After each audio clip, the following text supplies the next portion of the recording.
전두환 씨는 광주 재판에서 5.18 당시 헬기 사격을 부인하며 목격한 사람들이 착오를 일으킨 것이라고 주장했습니다. 당시 사격을 목격한 광주 시민은 검찰이 파악한 사람만 40명이 넘습니다. 올해로 5.18 민주화 운동이 일어난 지 40년이 됐습니다. 1980년 5월 광주의 수많은 학생과 시민들이 계엄령 철폐를 요구하며 거리로 나왔는데요. 무자비한 계엄군의 총에 수많은 사람들이 쓰러졌습니다. 앞 세대가 민주주의를 지키기 위해 얼마나 큰 희생을 치렀는지 우리는 잊지 말아야 합니다.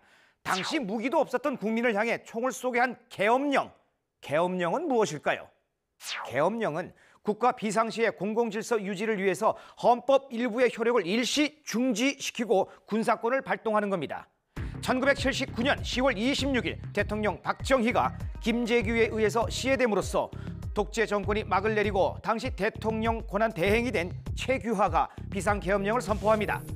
최규하가 단독 후보로 출마해서 대통령에 당선되지만 12월 12일 전두환, 노태우 등의 신군부 세력이 쿠데타를 일으켰습니다.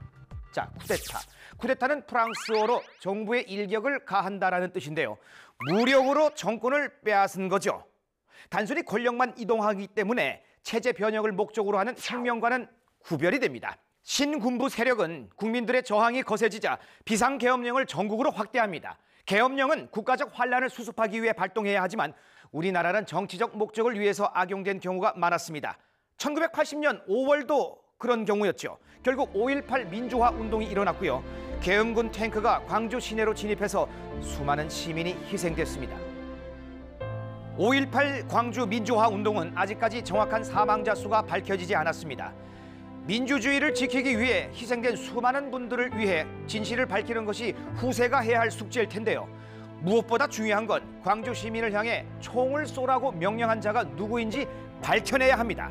5.18 진상조사위원회가 활동 중인데요. 그 사람이 누군지 밝혀낼 때까지 국민이 끝까지 지켜볼 것입니다.